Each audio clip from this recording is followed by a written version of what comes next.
purposes of the record, this document, tax declaration, has been previously marked as our Exhibit 150.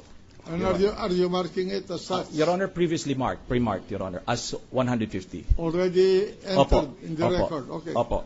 And Mr. Witness, I'm referring to the dorsal portion of the document that you are in possession right now.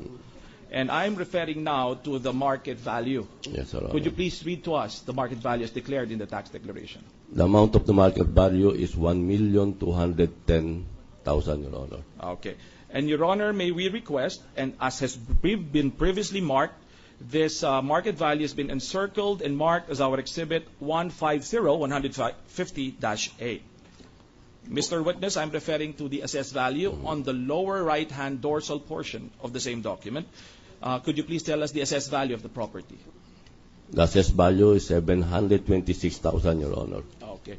And Your Honor, may we request that this amount be encircled and be bracketed as our Exhibit 150-B.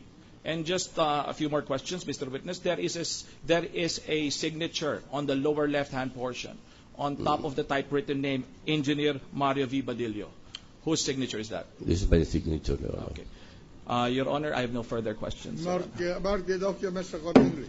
So, but the court would like to clarify, when was this assessed value undertaken by the City of Makati?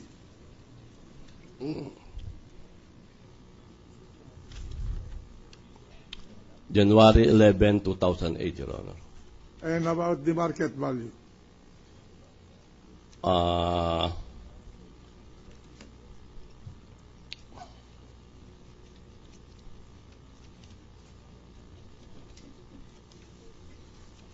The witness now referring to the documents that is now in his possession. I think 2006, Your Honor. Huh? 2006, Your Honor, under the name of Community Innovation Incorporated, transferred to Mr. When was Indices. that market value determined? 2008, Your Honor. 2008? Yes, Your Honor. Can you certify that that is the market value of the property as of December 31st, 2010? Yes, Your Honor. Until this date. You can state under oath that that value is stated there as market value of the property is the market value as of December 31st, 2010. Yes, Your Honor. On what basis can you do that? Did you Uh, do an appraisal? yes, Your Honor. Since 2008 up to 2010, the same market value, Your Honor. It remained the same. Yes, Your Honor.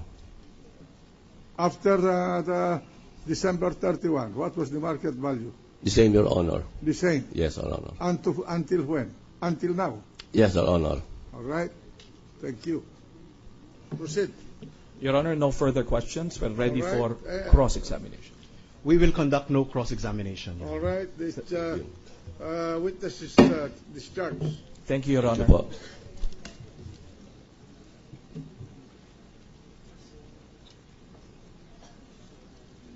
For our next witness, Your Honor, he will be presented by our attorney, Dennis Manalo. So may we request that he be recognized? Attorney Dennis Manalo is recognized. May we request for a By the 1-minute way, suspension? Your Your Honor? counsel, Yes, Your Honor. why is it that you have different lawyers presenting different witnesses? Because we have made separate assignments, Your Honor, for the different For the witnesses. preparation of the witness. Yes, Your Honor. All right. Proceed. May we request for a 1-minute suspension, Your Honor, because Attorney Manalo is fetching the witness. All right. Trial suspended for 1 minute to wait for the witness. Thank you, Your Honor. Majority Floor Leader. Swearing. We ready for the next witness, Mr. President? Mr. Witness, please stand up. Raise your right hand. Do you swear to tell the truth, the whole truth, and nothing but the truth in this impeachment proceeding? So help you God. Attorney I am Attorney Dennis Manalo, Your Honor. Dennis Manalo. Attorney Dennis Manalo will conduct the Examination of the witness. Your Honor, the witness is offered to prove the basis of the non-inclusion of the Ayala Heights and La Vista properties in the statement of assets, liabilities, and net worth of Chief Justice Corona as of December 31, 2010. Proceed. To prove further, Your Honor, that there was a transfer of the title of the Ayala Heights property in the name of the spouses Renato and Cristina Corona to a certain Amelia E. Rivera et al. On the 12th day of March 2010, based on the title of this property and the certificate authorizing registration. To prove further, Your Honor, the transfer of the title of the La Vista property in the name of the spouses Renato and Cristina Corona to a certain Carla C. Castillo on the 22nd day of October 2010, based on the title and the certificate authorizing registration. All right, go ahead. Now, the second part, Your Honor, of the testimony will delve on the basis on the non-inclusion of the properties in Cubao and Kalayaan Avenue in the sal-ends of Chief Justice Corona. The property in Cubao, Your Honor, we will prove that it is in the name of Constantino C. Castillo III and Carla C. Castillo, and the property in Kalayaan Avenue is also in their names.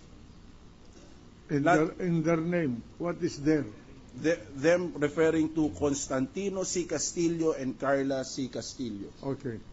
And lastly, Your Honor, to prove the basis for the non-inclusion of the parking space in the Burgundy condominium in the sal-end of Chief Justice Corona beginning 2003, the parking space of the Burgundy property in the name of the spouses Renato and Cristina Corona being a part of the technical description of the TCT. That is our purpose for presenting this witness, Your Proceed. Honor. Your Honor, if the witness will be identifying documents, maybe he can just show us and we can just admit the authenticity of the document, Your Honor. This witness was presented by this representation before, and I'm sure he wouldn't have any problem identifying, Your Honor, the documents. If the counsel will agree to the purpose of our presentation, then we are willing to Proceed to present the witness and let right. them agree or disagree. Okay, Your Honor. Mr. Witness, please state your name and other personal circumstances for the record. I am Attorney Carlo V. Alcantara, of legal age, married, and presently the designated acting registrar of deeds of Quezon City Registry of Deeds, Your Honor. Okay. And how long have you been the acting register of deeds of Quezon City? For the record, Mr. Witness. May I interrupt? I will admit the qualification of the witness to expedite the proceeding. As I have said, he was my witness before. Including his tenure as acting register of this? Yes, Your Honor. All right. So ordered. So, proceed. All right. Mr. Witness, can you just briefly explain your duties and functions? We can also admit that, Your Honor, in fact, I presented that during the time when I presented him to the witness stand. All right. His duties and functions and authority Admitted, Your Honor. admitted by the prosecution. Mr. Witness, as the acting register of deeds, do you have in your record a copy of transfer certificate of title number 85121 in the name of spouses Renato C. Corona and Cristina R. Corona? Yes, Your Honor. We have on records the transfer.